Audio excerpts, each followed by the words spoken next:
What's up, my folks? I hope everyone is doing grand and y'all are getting along well. I'm gonna do this video because I've had a lot of response and emails and texts and what you doing? You gonna graze like a cow? On that video I made, but I guess it insulted people or disrespected people or whatever. That's not what I meant by none of it. I'm just giving y'all a inside of those dogs. I'm not saying there ain't no more good bulls dogs in the world, or somebody couldn't take a strain of bulls dogs and make good dogs. Yes, of course there's good ones, but for them, for them it was over for me. I mean, now I'm not saying I ain't had the other bulls dogs, and we still don't got bulls dogs. Hell, we got one of my buddies has got a damn.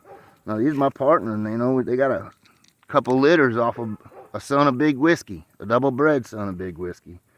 I'm like 2-3-year-old dogs, they already breeding down into some of their Queen of Hearts stuff, their what's Abrams bull buck stuff, back. But yeah, we got it. It's just we got it up real close. I'm talking about real close, but it's at that time that was it. You wasn't gonna go out and ain't no way I was gonna go out and cull through a bunch of damn dogs from people selling you secondhand bullshit. It wasn't the same time period. It was over. If you didn't have some good friend in them dogs that you could trust, you're gonna get your ass taken. I mean, I'm telling you, I knew the shit in them dogs. There was a lot of stealing going on. There was a lot of paper hanging going on. There was a lot of breeding of different dogs and lying and shit. Hell, man, Nelson had damn Whitehead up there. He had that motherfucker up there breeding him for $200 for anybody that had $200 bills in their hand. And a bitch, okay? I mean, how many dogs do you think is up there that's off Old Scots' Whitehead in that area? I mean, come on, man. I know all them things. I was around. I could get old Derek Williams on here, the one that had Slime, the two-time winner Slime, the brother to the Knuckles dog that lost on the Floyd's Assassin dogs his second. Okay? I mean, I'm not trying to be ugly, but there's a lot of shit in them dogs that I know about, and I just wasn't going to deal with them. You know what I mean? Not at the time, just wouldn't happen. I had good dogs. Hell, the dog off of Assassin, Floyd's Assassin, and Bloody Mary, that bitch Ivy, that was my partner's dog then. We gave her back to Charlie because she was cold as a block of ice. We did breed her one time. We thought maybe if we bred her, maybe she'd, mama up kind of thing, bitch up, but she never did. So we gave her back to Charlie, and I guess he sold her to them boys, and she's said to have had a rough mouth, or supposedly had a rough mouth and hard mouth or some shit. But, she was a cold dog. I mean, just the truth. But there's just a lot of shit that I know about in them dogs. Like, people asking about the Red Johnny. I mean, I had Clyde on my yard, Flashy Clyde, or whatever they call him. We just call him Clyde. That's where he got his blue mark at. I'm just saying, at that time, on that level, I felt like them Emmett dogs and them dogs off of that shit right there, like the retard, the wacko, all that stuff, was some of the top flight dogs, and was the only thing that I fucked with.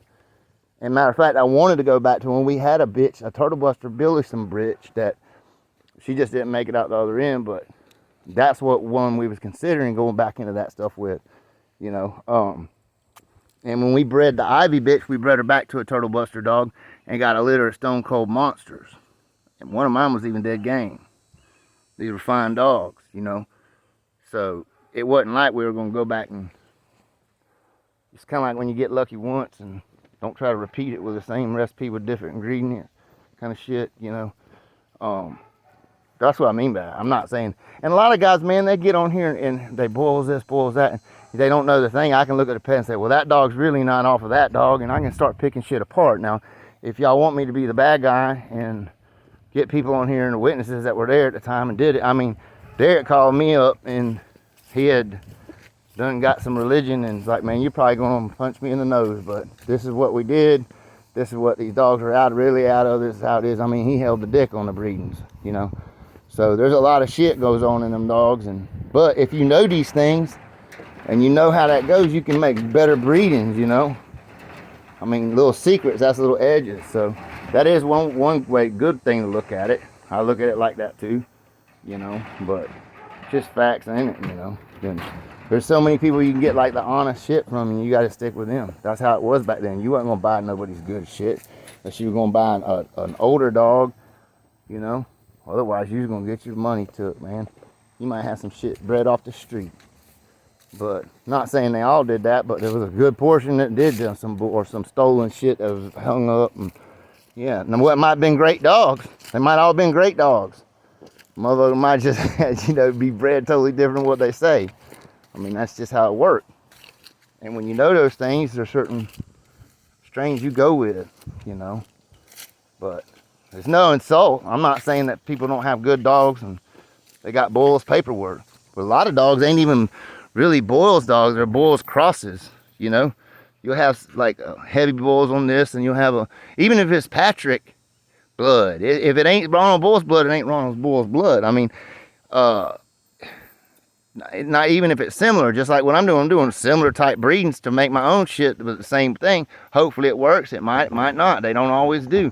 I think if you use good quality stock of proven genetics, I mean, your chances are a hell of a lot better. But you know, it doesn't matter though if for those genetics hasn't been looked at and checked and tested for 3 or 4 generations. You just got staffs, pretty staffs with pretty papers. I mean, you might get a good one here and there, but I mean, if you're just breeding, like say for 3 generations, every dog in it was actually a cur, because there is a lot of curs in every, you know, you can, until you get the shit clicking and get it figured out, you're not going to get real high percentages all the time. That's just the way it goes. Unless you're a lucky son of a bitch, then you need to go to the casino. You need to go to the casino if you're that lucky. But you know, it's no insults. It's just the way I seen it. There is no other way to say it. That's how it was. I'm not trying to hurt anybody's feelings or down anybody's dogs, but I'm just saying how I saw it. And how other people there seen it too. I mean, we can go on, and they were good dogs, but the certain levels was just a better class, like flight. You know, certain dogs, individuals, like I try to say, individuals produce certain traits, and that's what I was saying about that. Those individuals were some of the forged in fire, man. I wasn't about to do all that damn work in the steel mill with them again. Go through that shit. Hell no. You know, just like if I lost all my Turtle Buster shit, like Buster stuff. That'd be it, man. I'll never go back through all this bullshit. 10 years of fucking breeding and culling and going through and breeding for the best traits and make sure I got real good hybrid shit still going that can move and think. You know, it takes time, and you know, when all that shit's gone, you don't just start over with something bred the same, you know. But you can, if you're lucky enough, and it'll be the same family, but that ain't how it was. That's just not how it was. But, you know, just how it was. They were good dogs, but don't get it twisted, okay? When they came to meet me, when I met them the first time, all them Bulls boys, now this was team, they were coming to watch a dog that I was going on make champion. He getting hot. But that's exactly what they were coming for. They done been on the dog twice and lost on him, okay? And the only people at the time that even fucking had any kind of confidence in me was Tyrone Floyd and Charlie Floyd. They knew they were gonna. I told them, I said, I'm gonna kill them motherfuckers because I heard all this bullshit for so long. And Charlie gave me a good piece of advice. He said, no, don't kill him. Don't kill him in the box.